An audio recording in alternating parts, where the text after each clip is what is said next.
Mr. Derek Veenhoff. He's better known as Deek. Drinking liquor with DJ Deek, we out laughing. Yo, Deek.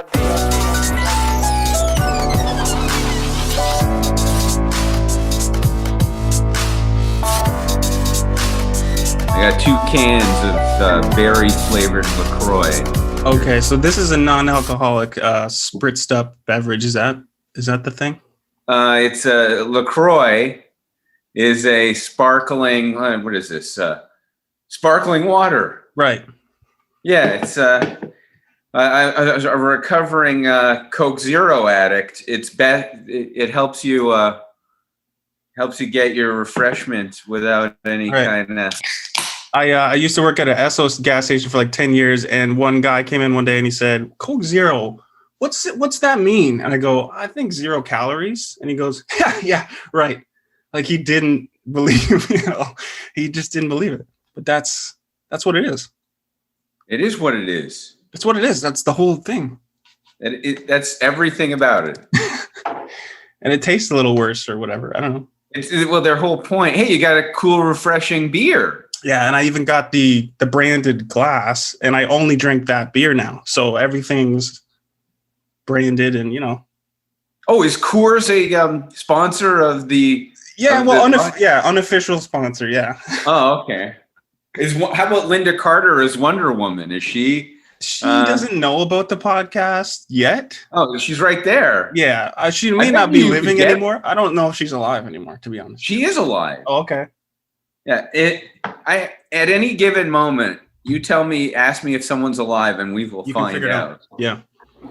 Well, we got a bunch of gold going already. We got to just start this thing and make sure we capture all the, Is it already starting to record? It's started to record, but I must give you some sort of intro so people know who the heck. All right. Well, if this stuff is gold, use it too. But yeah.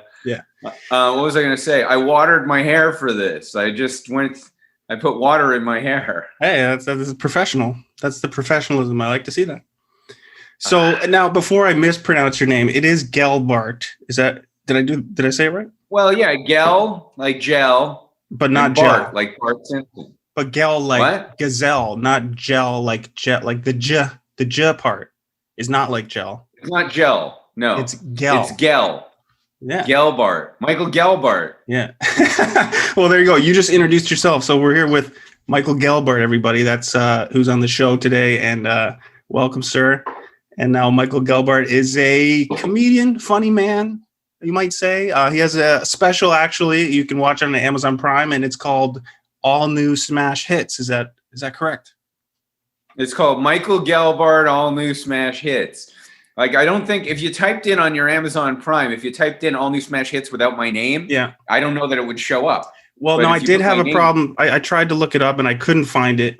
And I was on someone else's account. So I went to my account and it worked. But you may be right. I might have typed the full thing and that's how I got it. So that is probably it. Yeah. Did you watch it? I did watch it. Now, to be fair, they're all new smash hits. So I have seen a couple of those live. But it's still a new experience when you rewatch it.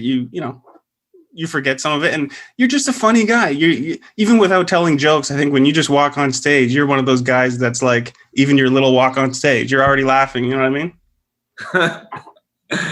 Just the way I guess. I mean that's a good quality to have. Is if you instinctively think. An audience wants to feel they're in good hands, when they see a comedian walk on stage, they want to go, I think this guy's got this. Mm-hmm. And sometimes a comedian can have funny material, but if you see him walk on stage and start speaking and there isn't an air of that they really know what they're doing, you don't feel as comfortable. Right. You start to feel that and then you go, yeah, that makes sense. That makes perfect sense. So in that vein, then, how long have you been doing comedy? And can you tell us sort of like how you got into it or sort of like why you got into it?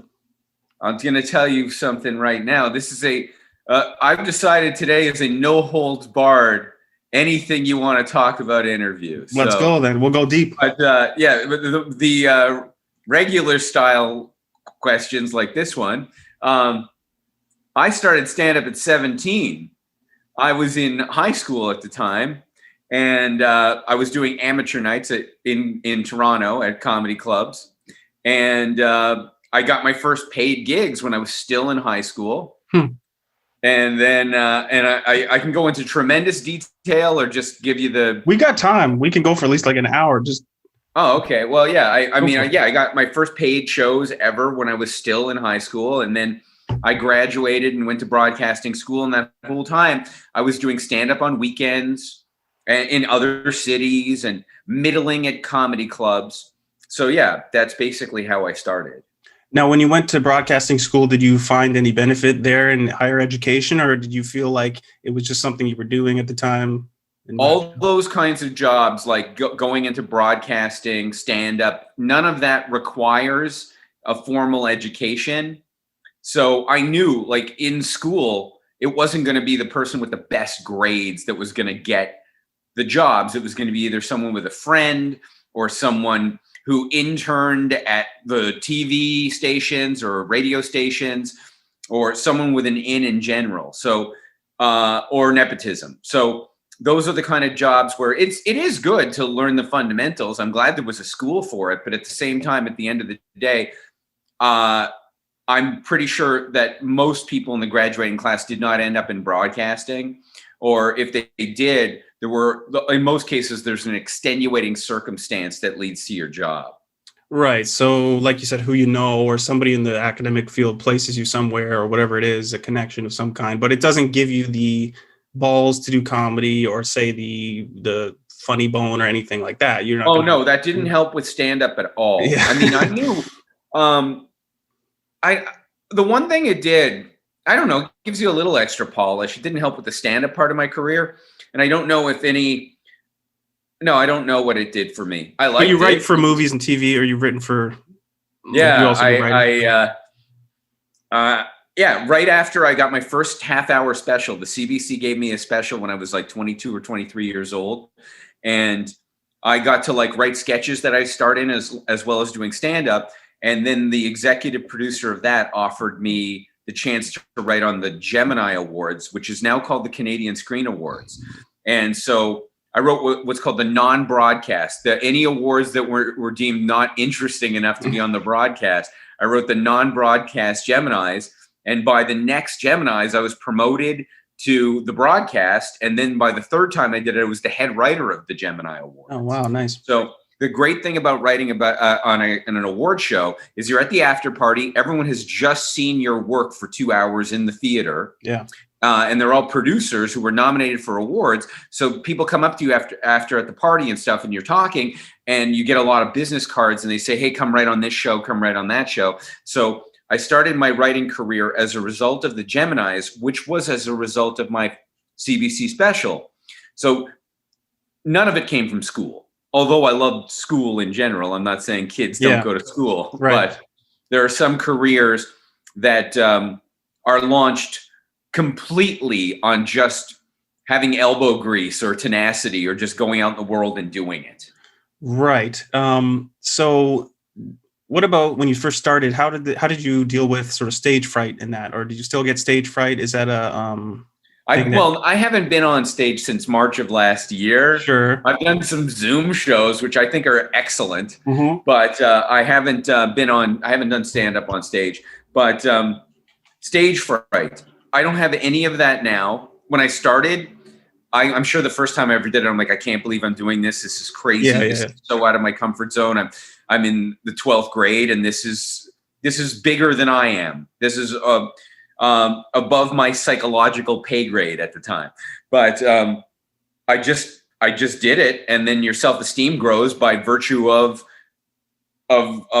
doing something that's out of your comfort zone. Right. And what I got originally, I just stuck to the material for years, barely looked at people, and just basically recited the material. It was only when I really got confident on stage where I just decided that I could just talk to anyone in the audience, that I trusted myself that would work. And eventually it got to the point where I could, if I was doing an hour at a club, I sometimes did the full hour of crowd work and just never got to my material. So yeah, I just gradually learned to trust that. Now there are other areas of my life that I find scarier than stand-up. Stand-up became easy. Public speaking, which is allegedly the hardest thing, people are scared of it. They'd rather die than speak publicly, became something that's one of the easiest things for me to do in the world. But there are some other things that other people would find, well, no, that's super easy, and that one is harder. Because what's an example? Everything's a muscle. If you don't practice those muscles, right, then you're just not going to get good at them. Well, what's something that scares you then? I remember sometimes even into my 30s, you'd get a girl's or a woman's phone number and you'd call them for the first time or text or something, and you were just a little bit nervous about the unknown factor, whether or not they're going to text you back or call you or answer the phone. And you'd be like, this is not something to be particularly nervous about. This is just you relating to someone on a one-on-one level. But it's always the unknown is what people are afraid of, you know? Yeah. And performing in front of hundreds or thousands of people is not the unknown for me. Right. Once it becomes something. But on a daily basis, all of us have some unknown element that we have to approach almost every day that could cause you some sort of fear, you know? Totally. That makes perfect sense. I mean, my only experience with that is like, say, maybe DJing. Like DJing weddings for the first time is pretty nerve-wracking, especially when you play the wrong song or something like that. Like, because that is bound to happen at some point, and you just look like an idiot. And well, wait a minute. What's the wrong song? Like, if something is a pre-chosen song, they want that for their first dance or their entrance song or something, and you have maybe I got the right album, but I screwed up and I got track 4 instead of track 3, something like that. Oh, and okay. You play that, and they're like, "Wait, this is cool, but that's not what we chose," and that's embarrassing. But the wrong song at the wrong time. At the wrong time, yes. Yeah. Oh, because when I heard the words "the wrong song," you thought it was like the thong song. Come up to you and go, how could you play that when in the 8th grade I heard that song and it caused me a lot of trauma to hear it again? And you're like, how do I know what the wrong song in your life is? But to be fair, I mean, that does happen too. Sometimes you're at the bar or the club or a wedding, you play a song and they're like, shut it off, turn this track. What? I just picked from the litter of popular songs. Like, there's 100 people here. How am I supposed to know? Yeah, it's not it is not within your realm of you couldn't possibly know what song affected someone psychologically in their life when you don't know the person. Yeah, that's true. But people need to relax, is my point. People absolutely need to relax. Yeah. But I'm very curious about sort of writing as a profession. Like, for someone who doesn't know anything about it, how do you just how would you describe it to someone that's never done it for work, for example? Like scenarios, characters, then you got to come up with, maybe they have a loose outline of something and you have to come up with what they say to each other. Like, what is the... Well, I've written on different kinds of shows. So there's different things apply to different genres. If you're writing on an award show and you're writing monologue material, stuff presenters say, pre-recorded sketches, that's all done one way. But if you're talking about writing narrative stuff, let's take, for example, I wrote on a lot of what are called tween sitcoms, stuff from Disney Channel, Teen Nick, or it all airs on the Family Channel in Canada. But what happens is they give you a one-page synopsis explaining what that episode will be about. Then you have to take that one page and flesh it out to between 8 and 10 pages, going beat by beat, what's going to happen in the episode. After you do that, the network reads it and approves it or has notes about it. And once you get approved, then you write the 30-page full episode of that show, taking the 10 pages that you did and just fleshing it out, adding all the dialogue and everything. And then you submit that. And if they have any notes, you have to make a couple of changes. If they have no notes, they just shoot your episode. And that's the whole process of writing a half hour of television. Now, so to get a little more into the minutia of this, are there different tactics, utility belts, golden rules of writing? Like, what I notice in shows is, they start off with some scenario that might not have to do much with the plot. Then the plot carries out. Then at the end, there's like a callback. Like, I don't know if this is only for specific shows or if this happens in every show. Do you know what I mean? Like the opening of The Simpsons, like the Professor Frink guy does something and then Bart sees him later at the end, or Chief Wiggum has a joke and he does that second part of that joke at the end. It kind of like the bookend type thing. What are these types of devices that do you just pull them out of your head? Like, I've seen this in this show from the 80s, so I'm going to use that, or how does it?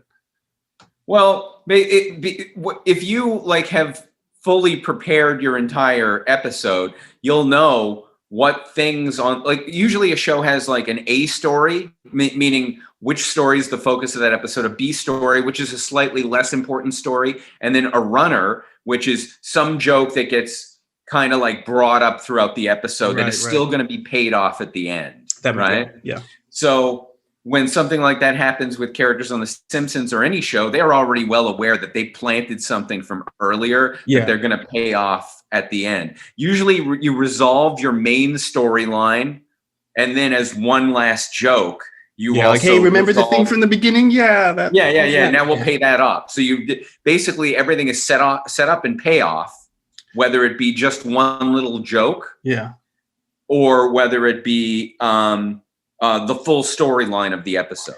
So is that one of the most common things? Like, I've been watching Star Trek. I just finished The Next Generation. I just finished the finale last night. And I noticed that like the fans love and hate certain episodes, but a lot of the plots are just brought forth by simply like Picard coming out on the screen and saying, oh, I'm traveling between different time periods. All of a sudden something's going on. And they go, are you sure it wasn't a dream? No, I really think it's real. And then they investigate that thing and then he solves it at the end. Like, it seems so rudimentary, like that anybody could come up with that. So like, I guess I'm just calling out, I don't know if that's bad writing or like, what is good writing? Is it something that confuses, intrigues the viewer? Oh, I don't want to claim I know what good writing is or bad, right? I do want to say that if a show sets up a bunch of stuff and then doesn't pay it off, or a movie where you go see a movie and they go, they didn't even deal with that story. They didn't even close the end of that storyline. It's usual. That's some bad writing or some bad editing.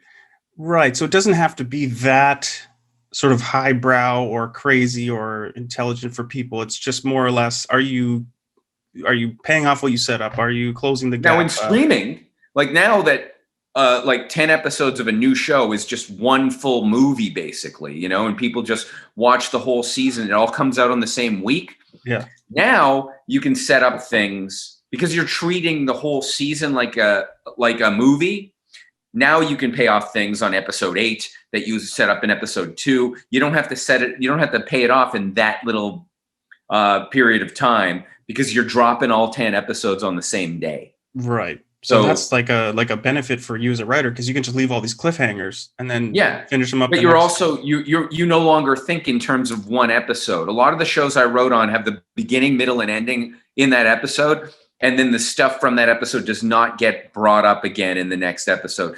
But now when they're plotting their seasons now, they're not standalones anymore. Everything is about writing for that whole season. So you're basically writing a really long movie now and just chopping it up into parts. Yeah, 100%. Now, whereas every episode of The Next Generation, that's old school storytelling where it's just contained in that episode. I mean, it's pretty bad, some of it. I mean, I know it was in the 90s and everything, and so I'm reliving this sort of like past thing that I missed because I was a little kid. But I mean, I like it. It's cool. It's just... is everything from the 90s like that? And the 80s, like things were just very rudimentary and kind of corny? Was there a cool phase? I don't know. I mean, I was never a Next Generation guy, but I know what you mean. I do prefer how it is now. Like my favorite shows to watch, Better Call Saul or Breaking Bad or any of the new shows, I do prefer that the way they're doing shows now. I do like that it's treated like where the whole season is one long storyline and the entire series becomes one long giant you get longer buildups and you get longer payoffs where like something the characters don't for a whole season or two, and then some big reveal happens where you can like finally like that's my most one of my pet peeves with shows and movies is when I know something that the characters don't know. I can't stand that. Like I get all anxious.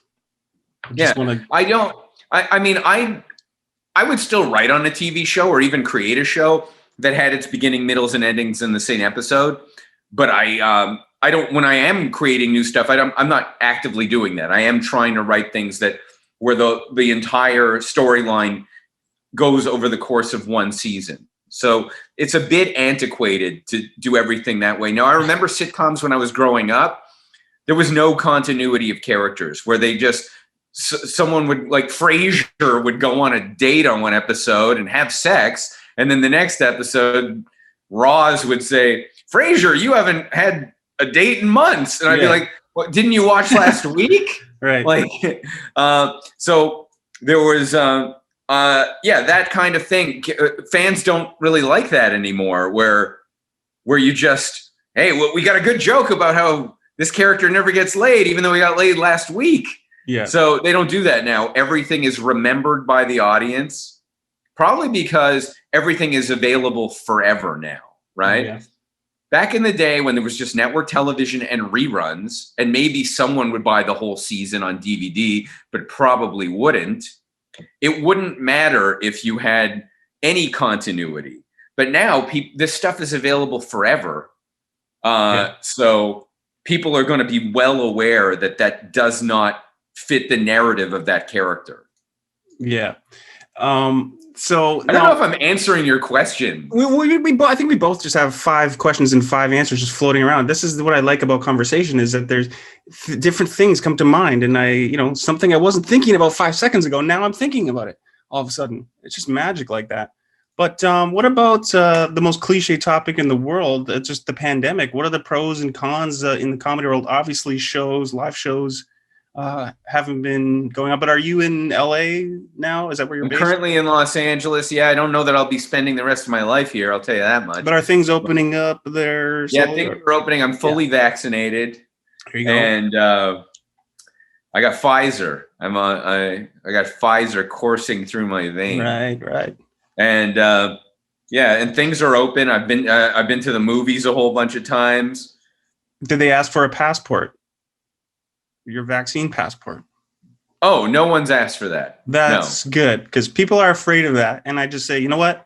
I just don't think it's going to be a thing. Just don't worry too much. Just you mean the card that says that you're vaccinated? Yeah, I mean, the people think they're going to ask for them, at restaurants and movie theaters and everywhere you go. And I don't carry it around. No one asks. They're open now. I go in with a mask on.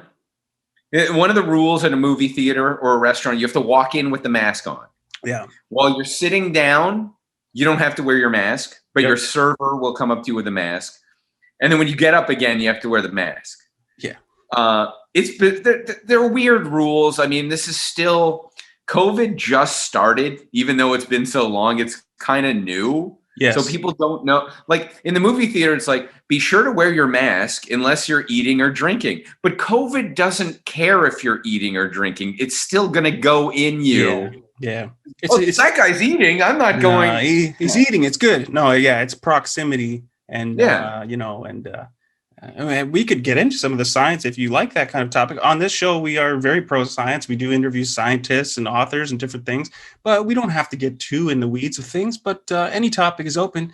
In fact, instead of me asking a bunch of questions, or is there anything that you care about right now, whether it's in comedy or something that you need to tell the world, like what's bothering you? Or do you have a question that you need to ask? Is there a question in the world I need to ask? Yeah, is there something, I don't know, is there an answer that you're looking for? Is there anything you think we need to discuss to, like, what can we figure out in this moment? Anything? That's tough. I didn't know. It's both philosophical, it's broad, that's kind of like what this show is about. So, what do I want to know about in the world? Or like any predictions? Like, what do you think? I don't know. We're in this timeline. We've got social media. Everybody's obsessed. We got political division. We got wars. We got the classic stuff that Earth does, wars, comedy, politics. Like, what is next for us? What's next for comedy? What's next for politics? Like, are we going to get more divided? Are we going to come together at some point? Like, what's going on here? I'll tell you one thing. that long before you and I were watching mass media, Yeah. I had heard that people like Johnny Carson would make jokes about both political parties, right?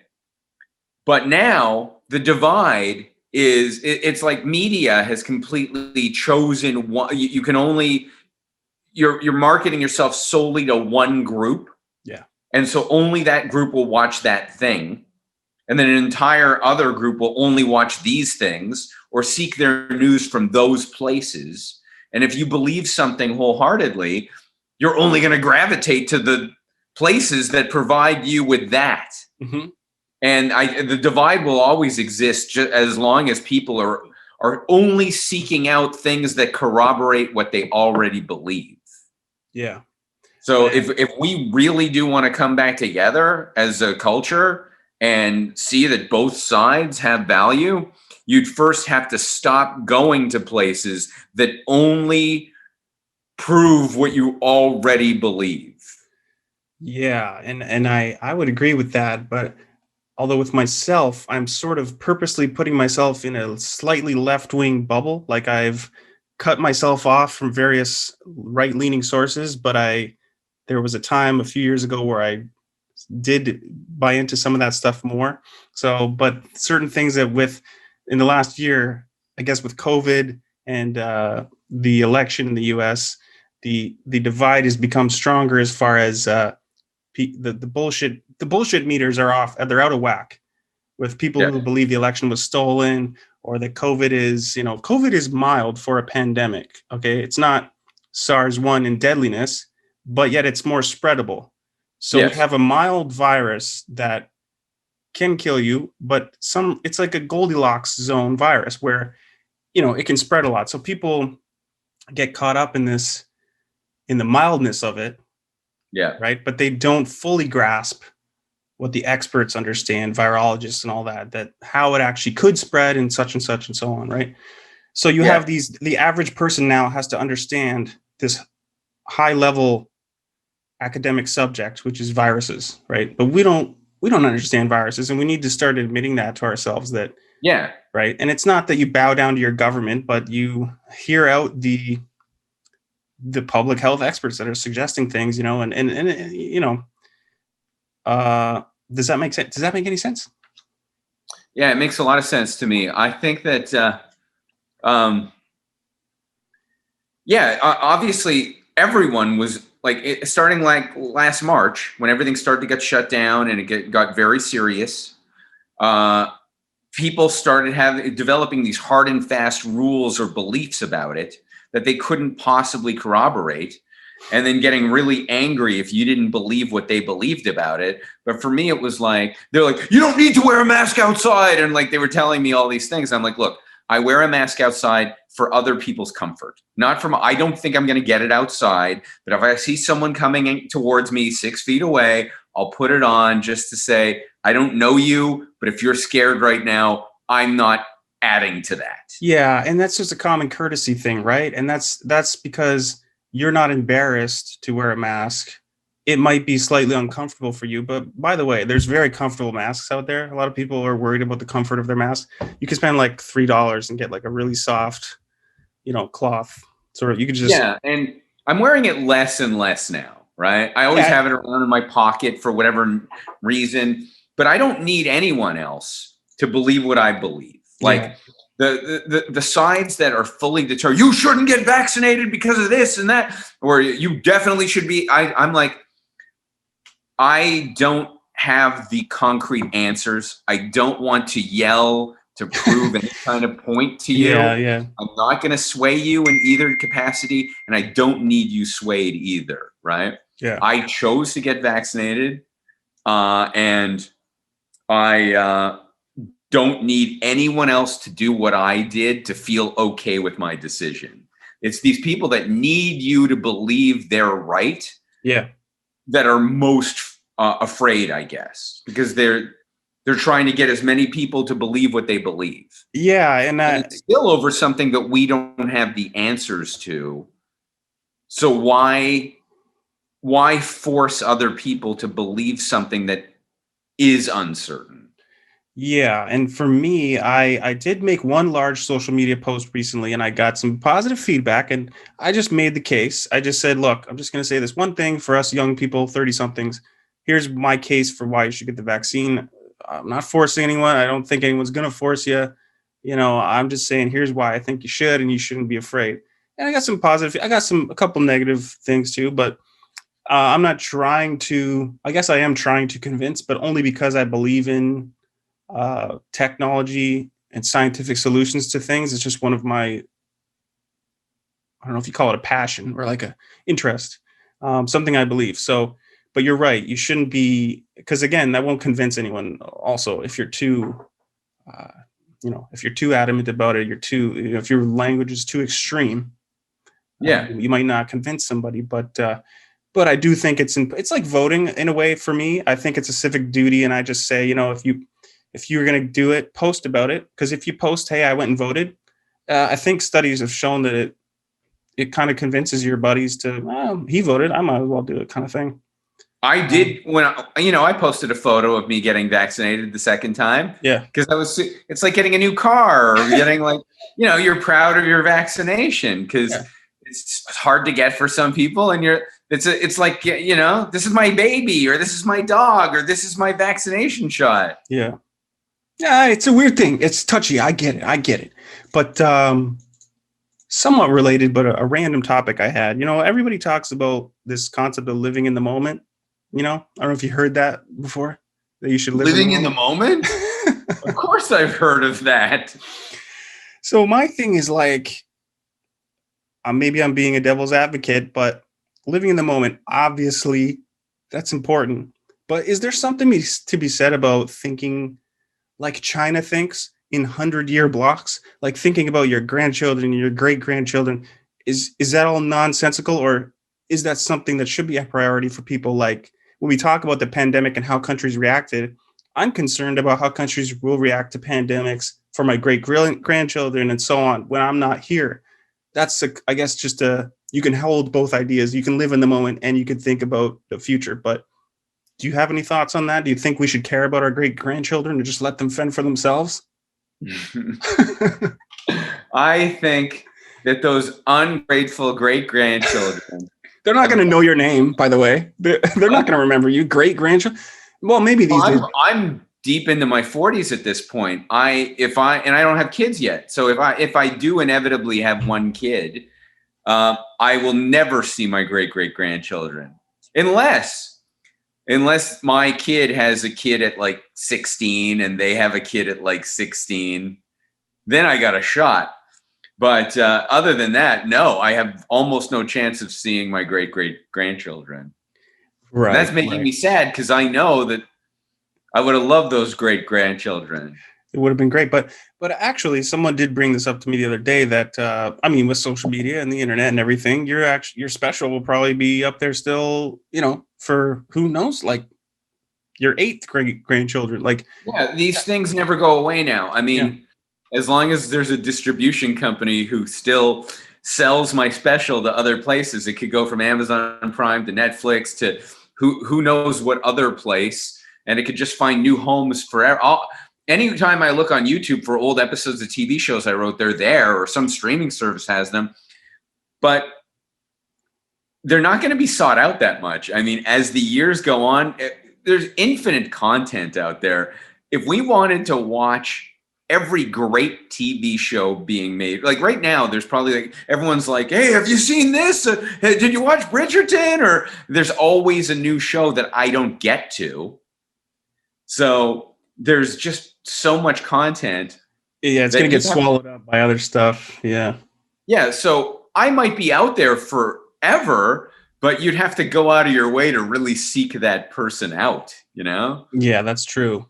But it is a strange thing that now we're past the Rubicon, or I don't know what you want to call it, but I think the year 2000 really was like a turning point. Like I know everybody thought Y2K and everything, but it really kind of was. There's a before 2000 and an after 2000. Like people did have the internet, but it was dial up before 2000. And then it just exploded. And then you got Google Earth, YouTube, 2005, all that, like things really, now it's all commonplace, like this kind of instant we're all in instant communication with each other, and all the cliche things that everybody says about technology. But it does make me curious. Do you ever think about, like, will these social media things die out? Will we have a different thing? Is it just this from now on, or are we going to have like a new thing, like the telephone or the TV, like the next thing after the internet?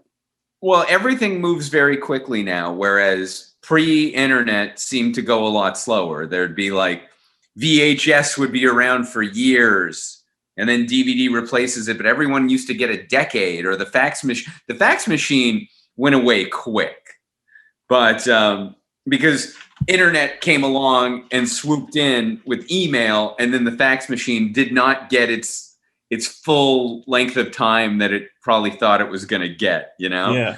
But things move along pretty quick now, and I don't see, I think it's all going to be internet related. I don't think that something is going to phase out the internet. It's just going to be what can the internet bring us? So internet based, where it's going to be a new social media that is more popular than the last one, and there's always going to be a new TikTok replacing the Snapchat, and there's always going to be a new place that everyone wants to put their stuff. The one thing, like, there are certain forms of old media that used to be incredibly popular that will never be back. Like the Oscars is never coming back as a thing culturally, Right. When I was a kid, the Oscars were second below the Super Bowl as something that globally everyone watched. And this year they got 10 million viewers. Now, here's what, for example, social media has made it so nobody wants to host a show like the Oscars, because if you accept the job of hosting the show, they'll find old tweets of yours from who knows how long ago and go, just like a politician running for office, they're going to seek out everything you ever said and go, here's why he needs to apologize for having said that 6 years ago, or he should step down. So then no one wanted to host the show. Plus, any live event is being tweeted about in real time, right? So it used to be if you did something on television, you'd get reviewed the next day. But now people are reviewing you every second that you speak. So there's almost no incentive for wanting the job, right? Because you're just going to get ragged on for the entire time, or get canceled for taking the job in the first place. Right. But then you have a guy like Ricky Gervais who kind of cracks that model where he just talks shit about everybody when he hosts anything. Yeah, he managed to be what there's a couple of voices in our culture that still get to say whatever they want. Yeah. And they don't get eliminated immediately. And he's managed to be one of those people. What do you think about him? I kind of like him. I think he's funny, and I think that I like the way that he sort of talks about society and stuff like that. I don't know. When I see Ricky Gervais host a show, the thing about, I don't watch award shows, but when I watch the Golden Globes and he's hosting, I like it, except for you got a beer there, which is delicious and you're enjoying it. I like a nice beer from time to time. The thing where Ricky Gervais is holding a beer on the award show the whole time, that's the only thing I don't like about I forgot about that. I didn't even, because it seems he always comes back out with a beer and he's drinking it while he's doing his bits. And it almost feels to me like, we get it already. You're badass. You're drinking on television. It feels like it becomes a prop almost. Oh, that's interesting. A prop to prove how edgy you are when verbally he's already succeeded. So, but I'm just nitpicking at this point. Sure. No, but that's a good point. Okay. Fair enough. You're entitled to that opinion. It's an open It's dialogue. not much of an opinion. Well, regardless, you're still entitled to it. Now, okay, so are you born funny?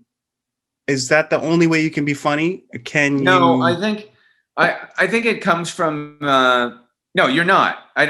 I think you have to have some all off kilter view of the world, maybe. Yeah. You have to care about being funny. A lot of people don't. Like, it wouldn't, like, the idea of being funny would not even be interesting to them, Yeah. But at an early age, I loved comedy. I loved when I'd make people laugh.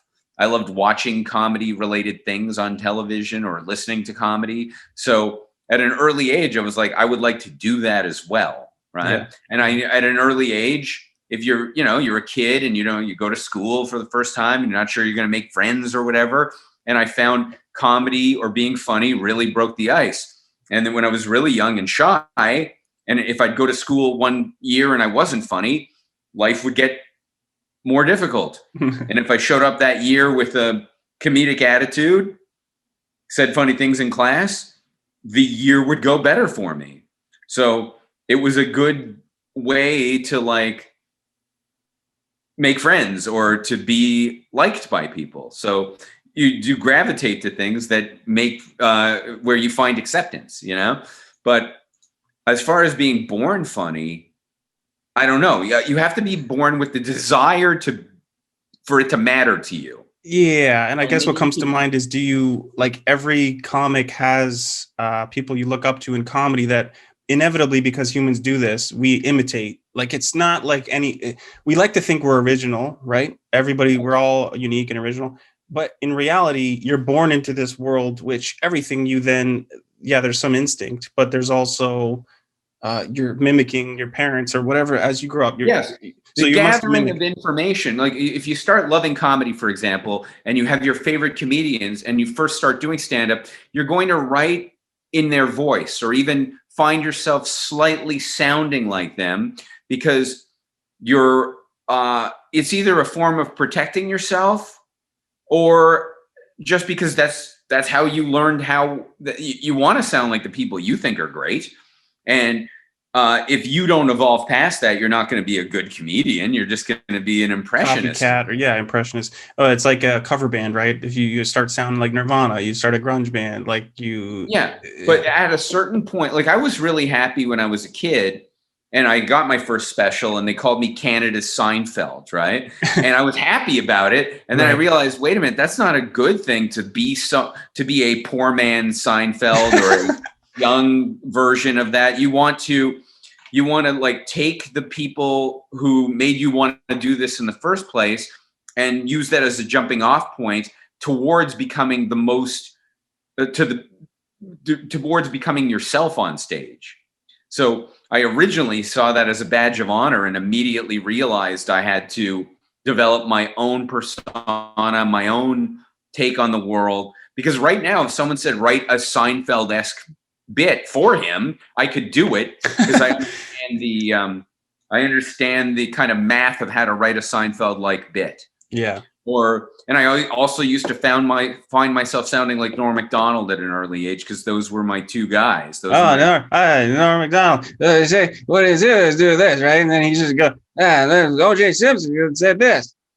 That's pretty good. That's the sort of voice that you would do. You would write material in that sound, and so a little bit I would write a little bit up to that voice. Yeah, but it goes away if you're unless I worked with him for 2 years. I was his opening act for like 40 shows. So I definitely did. By the time I was his opener, I didn't sound like him at all by that point. But the people whose jokes I liked were on paper would be Norm's or Jerry Seinfeld's. Well, I was going to say, even if someone's, I guess it works like they would choose you to be an opener, like apply to be an opener or something, right? There must be some sort of like, hey, you want to come on the road with me type thing. Yeah, no, there's no application process. But I mean, like he wouldn't want to pick someone who sounds, what I was going to say is he sort of wouldn't want to pick someone who sounds just like him, but something in his vein, because his fans are going to. Most people choose you to open for them for two reasons, maybe. Yeah. Or one would be if they want to hang with you, if you seem like a good guy to hang out with after the show or before, or they don't mind taking a car ride or flying with you somewhere. Yeah. So it would be about hanging, right? That would be the number one reason someone chooses someone is they seem like a good hang. Yeah. Right. But if you're really looking at your act, in my case, when I choose an opener, I gravitate to someone who's going to make the audience laugh. So they're already warmed up, but they're not going to step on anything material wise or personality wise that is similar to you. You don't want to compete against your own style or your own act.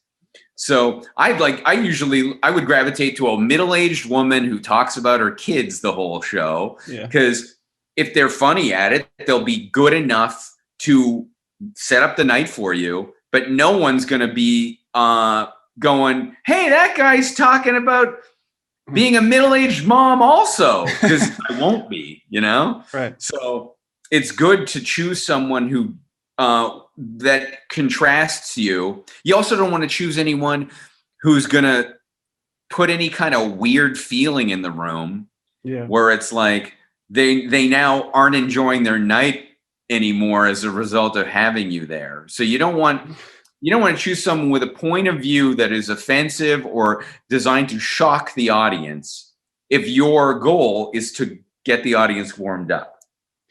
So now, speaking of other comedians, what were some of your initial influences? We talked about Seinfeld and Norm Macdonald. Seinfeld and Norm are my only influence. Really? Yeah, I have no influences. Yeah, and even those, I still enjoy watching them as masters, but I don't. And I like Chris Rock a lot. And if Chappelle has a new special, I'd watch that too. Yeah, Chappelle's awesome, obviously. Yeah, that's. But there's very few. When I see that Netflix has 9,000 specials or Amazon Prime has a zillion specials, including mine. Well, I don't go, I want to watch stand-up, Yeah, well, that was going to be my other question is, one thing I think about is I find that live stand-up is 100 times better than watching a special on Netflix or something. But also, not to shit on anyone specifically, but isn't there a lot of kind of mediocre and bad specials that come out on Netflix, and they play you the trailer with these jokes and then the audience howling, but it's they're not even landing? Is it just because I'm not in the audience? If you were in the audience, would it actually be funny? But when you watch it, it's not that funny. I try not to be someone who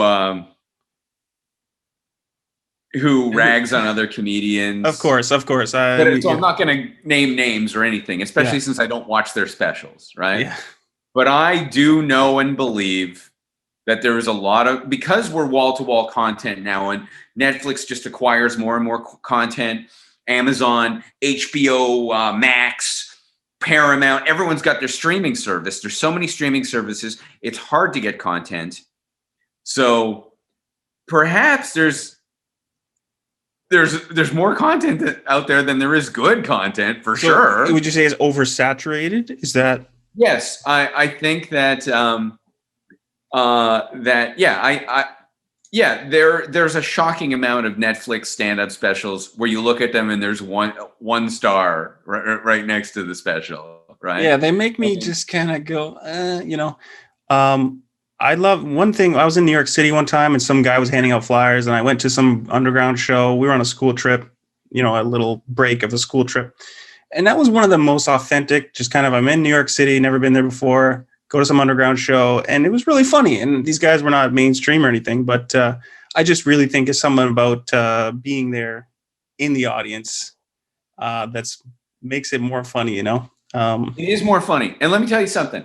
If you notice in my special, the first 25 minutes is just me doing stand-up. And then after I've established for 25 minutes that I might be really good at writing material and performing it, that's when I start doing crowd work. I incorporate the audience once I've established that. Because in real life, if you're in the room and the comedian gets on and he's doing crowd work from the beginning, it's exciting and fun because you're in the room. You might be next. This is happening live. Yeah. But if you're at home and you put on a special and it's someone doing crowd work and you know the comedian, you're like, you haven't earned the right for me to find it interesting that you're talking to a stranger in a room 2 years ago. That's not that interesting because you're not in the room seeing it happen in real time. So you're like, specials look better when you're doing material, not because it's only exciting to hear crowd work when you're actually in the room. Yeah. And if you're going to put crowd work in the special, make sure you've established for a long chunk of it that you're good at other things. Yeah, I Because almost it's think so this. interesting when you're sitting on your couch at home, hearing some guy making fun of a guy in the front row of a show from 2 years ago. Yeah, I also think because you're confined to a physical space in real life when you're at a show, your brain tells you like, laugh, dummy, because like you're there to laugh, like that's what you're there to do. But when you're at home, you got like maybe dinner's cooking or maybe someone's calling or something. You're not quite in it. And I think like specials can almost give comedians a bad name for people. Like they might watch a special and be like, he's not funny. What if you just saw him live, like you would really get it? It'd just be Yeah, and, well, yeah, it is. Yeah, the best place to watch stand-up is live. Stand-up is a live experience. right. And I guess the second place would be a really good stand-up special. But there's not that many really good ones. What's if people like my age, Zoomers or millennials, what is something they need to go back and watch? We talk about Norm. Like, what is Norm? Does Norm have the best special we got to go back and watch? No, I don't know. I mean, he had a Comedy Central one a few years ago, and he has a Netflix one. I can't. I like them, but I don't know that anyone else would. You know? Yeah, maybe it doesn't hit the same for us. Some of these young folk, man, they don't really know. How old are you now? I'm 33. Okay, so yeah, you're like more than 10 years younger than me. So Which I guess is the year that Jesus apparently died. It's also Scottie Pippen, Kareem Abdul-Jabbar's, and Larry Bird's number. So there's that. Dorsett's number 2 in the Dallas Cowboys. Could be. I don't know sports really at all. I just looked up the number 33. A whole bunch of sports people. I'm just so not a sports. You know what though? My favorite documentaries, sports documentaries. Yeah. Did you watch that whole? Did you watch the Michael Jordan documentary series? I did. It was very long, but I liked it a lot. It was very interesting. Yeah. I especially my favorite character of the whole thing was that Scottie Pippen. He's the best. He skips practice and shit, going to the strip club, different things. He just does his own thing, and then he just shows up for the game. Like, he's the unsung hero of the Michael Jordan documentary series. Is Scottie Pippen for me? He is. Me and my chums. You like the word chums? I heard you say in your special. Me and my chums like. You watched it. I did watch it. Yeah.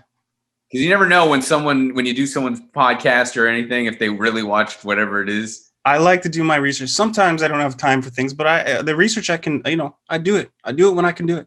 But so you watched it. Now you hate a lot of the stand-up specials. Yeah.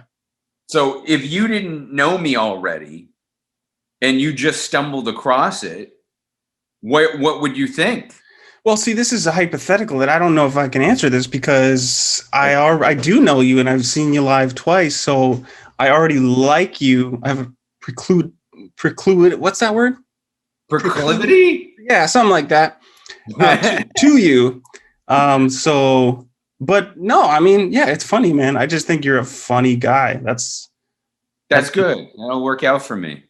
I wish I could do stand-up, but I've never been told I could do stand-up, but I've told other people who don't do stand-up that they could do stand-up. So I think I could be like a A&R or like a manager and pick out talent. But yeah, and sometimes you're right, and the person you said it to could do stand-up, and sometimes we're just wrong. And whatever we found them engaging at a dinner party, or we found them funny in the room, or drinking coffee, and then they just don't. It doesn't translate to any other place. Like everyone's got like some uncle where everyone's like, "Oh, Uncle Herbie should have been a comedian," and then, no, Uncle Herbie is funny to us at the wedding. Yeah. But it might not work out anywhere else but there. Yeah, it's probably best that we don't encourage random people to do stand-up. If you have the balls to try it and you make it, then we'll watch you and we'll think you're funny. But other than that, there's no. But it's a better compliment than saying to some stranger, you're a very charismatic and humorous person when I interact with you. And I just want you to know that. So that it's actually better to just say, hey, I think you could be a comedian. It sounds like yeah. Other than, because if you're not saying that, you're going to be basically giving them a review of their personality. I think your personality is pretty good, man. What do you? Yeah, you got a really good personality, and you make people laugh when you say things. But I mean, So did anybody tell you that when you were starting, or did you just go on your own, or did I people say, started hey, at such a young age. I knew that, like I said, every year, the 8th grade, 9th grade, all that stuff, whenever I was comedic, yeah, when I'd say something in class that was not particularly disruptive, but got a laugh, I'd feel good and people liked it, right? yeah. So it was instinctively, I don't know. Yeah, the positive feedback I got when I attempted to be funny was something that made me want to go and do it. Yeah. Now, Yeah. what was your confidence level? I mean, every young person obviously have confidence issues, but did you right off the bat say, yeah, I can do this, and you just started killing it? Or did you kind of go, this is going to be rough, but I'm going to try it because I want to do this? I don't know how genuine the confidence was. Like if I had a therapist at an early age, which I Yeah. did not, I don't know if my confidence was real or if it was there to get me through the day, but I believed the confidence was real, right? I didn't know it was a mask I was wearing, but it was real enough at the time that it made it possible for me to go on stage thinking, yeah, this is the right move for me. Like, Yeah. So yeah, of course, this is the natural progression of things, is that I would be someone that hundreds of people would look at and listen to. That was something I fundamentally must have believed at that age. Now, do we confuse sometimes confidence with comfort? Like, what this is maybe another philosophical question, and maybe we can end on something like this. But we talk about stage fright and confidence, and we talk about fake it till you make it. Like confidence, it's not necessarily comfort, but it's being okay with if they don't like me, they make fun of me. Like I'm putting my ego aside for a moment, and then if I screw up, I'm not gonna die. I'm not gonna lose my life. So let me just try it. But you're not necessarily what we think of as confident. Does that make any sense? Well, I'll try. Like, okay, if I have a new piece of material to do on stage and I don't know where the laughs are necessarily going to be, you have to go out there and do it knowing that you might end up with nothing, right? Yeah. Like it isn't confident to go on stage with material that's worked for a decade or longer and know it's all going to work out. You're just reciting at that point, right? But taking yourself out of your comfort zone in any areas where the true confidence comes from, because it's how much will I like myself or like the world in general if I do something that doesn't go well, right? So if you do all new material on stage and the audience goes, this guy sucks, oh my God, he's terrible, you have to accept that because it's the only way. That's how you got good in the first place at anything, was working it out publicly, whether it be going up to a stranger or making new friends or anything in life involved the uncertainty of not knowing it was going to work out, right? So that is confidence in a sense.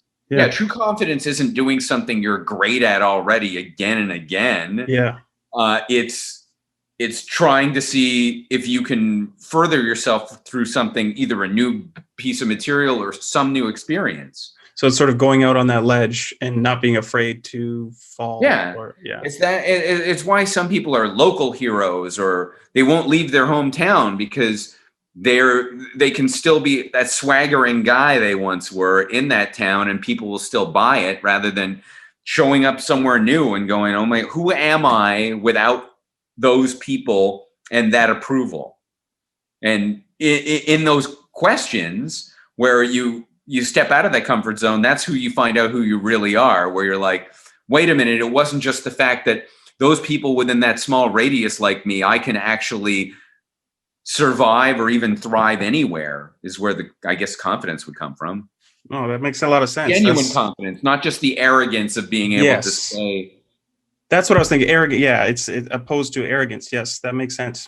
No, it's interesting way to look at it. But I think we've covered a lot of ground today. Is there anything else you need? Any advice you want to give the young people, or any thing you want to say? I love the young people. I feel older than I am when I say stuff like that. But if the young people need me for anything, they can reach out to me.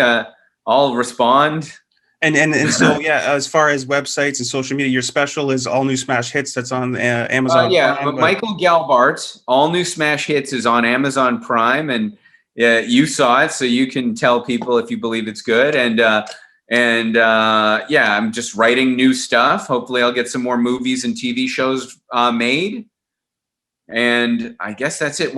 How long have we been on? I don't want it to be It's short. almost an hour we've done. That's not enough. What's your longest episode ever? There has to be one that's over 2 hours. Something like that too. What's your shortest? Oh, probably 30 minutes. I don't you see, as long as we made it to the regular length. They're usually an hour. That's what I like, I just don't like to keep people too long, and but I've enjoyed our conversation thoroughly, and I hope we can keep in touch as we do over the years, and see you back around here in Niagara and that. If you ever want me back on the show, I'll come back, because we danced around a lot of topics, but there's a million other things too. So yeah, and there's always deeper levels you can go down with these different roads that we've touched upon, So how does this whole thing look, by the way? I resituated my... It looks good. It's a little dark. Like if you're on the Room Rater Twitter, if the Room Rater ever rated your room, they might give you like a 8 out of 10. You need some more plants, I think. Okay, yeah, I resituated it for today because I always hated my Zoom. I always hated my backdrop, so I moved everything for this. But you needed one of these traffic lights here, or a Linda Carter poster or something. Well, you got the is that the Beatles, but they're Kiss? Yeah, that's called Kiss the Beatles, made by Mr. Banksy. You know Banksy, the artist? I know Banksy, yeah, okay. That's a Banksy called Kiss the Beatles. Now, isn't that clever? Yeah. Wow, you said that with a lot of... That's not clever. That's not clever at all. Man, honestly, it's been great to chat with you, and it's a pleasure. Yeah, you're a funny guy. I can't wait to when this pandemic stuff's over. Hopefully, you'll be back around and we can all come see you. Yeah, we'll hang in the falls for sure. I'll let you know when I'm coming. Yeah, it's great, man. Dave, should I say best episode ever without you having seen any of the other one? We'll just say it's the best one I've done so far. I saw the one that you showed me, and of the two, I like mine better.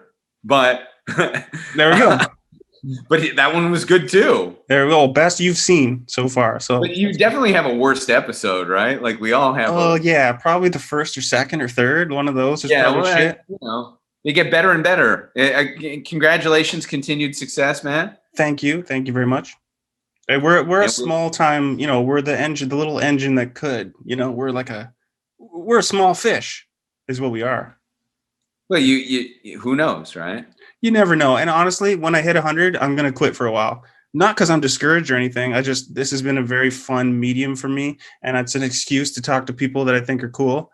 And then we'll see what happens. It's just... What number are you at now? This is like 90. I want to say 91. 91. Oh my God. Hey, so if you're going to stop at 100, you should do a series finale. So right? This is what I'm thinking now. So for episode 99, okay, and for listeners who want to know, I have the skeptic who invented Tony Hawk's Pro Skater, Mick West, is coming back with also Dr. Kevin Folta, who is a scientist from the University of Florida. And he talks about GMOs and different things, and they both kind of debunk a lot of stuff. So we're going to get them both on at the same time, and we're going to just debunk everything in the world, I suppose. But that's going to be episode 99, but now you're giving the idea for like episode 100 should just be whoever wants to come back from previous guests, just 20 guys in a Zoom, and we can all argue and talk. Or 100 guys. Yeah, as many as you can get, as many Zoom boxes as you can get. And we'll crash the servers. And yeah, I'll be back for the 100th if you want me. Cool. Sure. I'll mark that down, and I'll see who else is down, and we'll do it up. All right, man. Such a pleasure. Have a great day. Yeah, you too. Take care. Yeah. See ya. I'm leaving the meeting. Me too.